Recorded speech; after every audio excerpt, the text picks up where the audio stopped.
normalmente, quando a gente pensa em fazer uma atividade diferente, né? Uma atividade que não é tão comum. Por exemplo, se eu falar que eu vou fazer musculação, não é? Qual é o problema de fazer musculação? Nenhum. Tia Ju, tem vergonha de falar que vai fazer musculação? Não. Nenhum, né?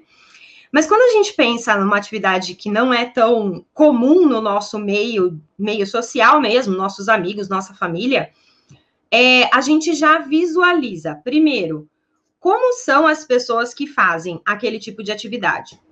Então, por exemplo, eu vou contar uma coisa para vocês agora.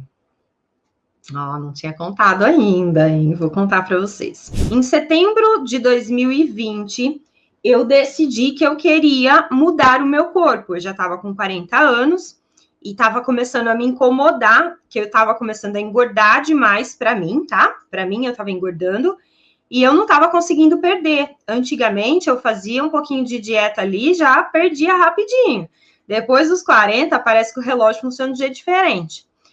E aí, eu comecei a perceber que eu não estava conseguindo mais controlar o meu peso. E eu resolvi fazer alguma coisa, né? Então, aí eu resolvi voltar para minha dieta low carb, que eu já fiz há muito tempo, fazia há muito tempo, e fazer academia. E eu comecei a fazer academia. Primeiro mês foi bem legal, eu comecei a ver diferença no meu corpo. Depois, não mais. Depois estagnou e voltou de novo a ficar do mesmo jeito. Parecia que eu não estava fazendo porcaria nenhuma da vida. E meio a pandemia e tudo mais, né? E aí eu falei assim, não, eu preciso fazer alguma outra coisa, porque só a academia em si não tá me ajudando, né? Então, a gente estava em pandemia, eu não estava fazendo aula de balé, por mais que eu dou aula de balé, eu não estava fazendo. E aí eu voltei a fazer uma aula de balé, senti muitas dores, né, no joelho, na coluna e tudo mais, por conta de realmente estar mais acima do peso. E na minha cabeça, sempre passava uma coisa assim, tipo, cara, tem atividades que eu jamais vou fazer na minha cabeça. E aí vem o tapão, né? Né, tia? Aí, eu fui em novembro do ano passado, eu fui cortar meu cabelo. Eu fui numa cabeleireira que tem aqui perto, que eu já corto sempre com ela e tal, e eu fui cortar meu cabelo. Quando eu cheguei lá, que eu olhei para ela, eu fiz assim, ó, meu Deus, o que é que você fez? Porque eu lembro do corpo dela um ano atrás, sabe? Porque eu corto cabelo uma vez por ano, né?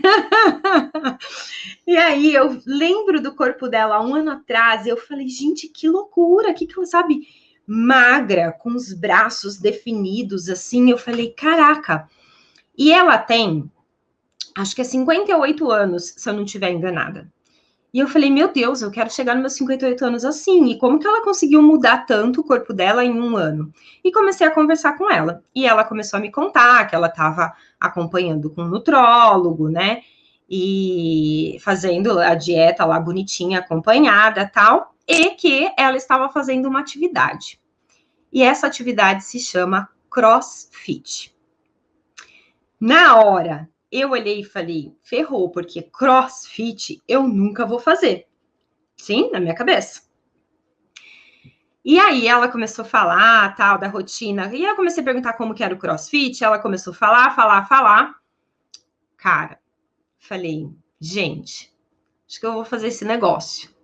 Eu vou fazer CrossFit. Fui fazer CrossFit. Me apaixonei. Né, Tia Ju?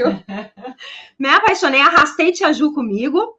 Me apaixonei por CrossFit. Ó, que loucura. Uma bailarina fazendo CrossFit. Me apaixonei por CrossFit.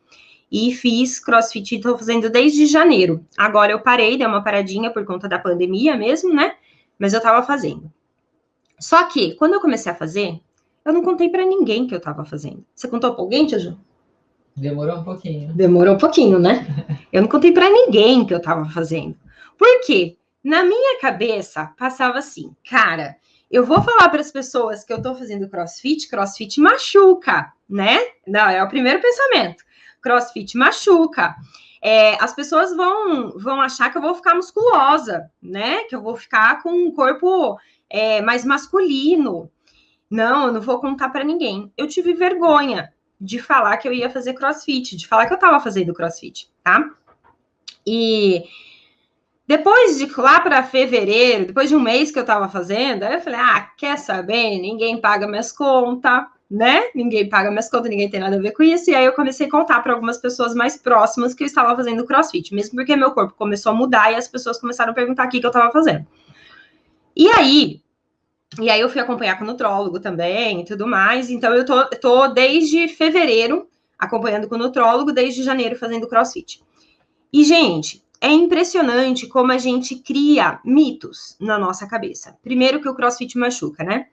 Eu sou fisioterapeuta, tá? E eu sou eu tenho hérnia de disco, eu tenho condromalácia, e eu sou muito ligada no que é que pode me machucar e o que é que não, né?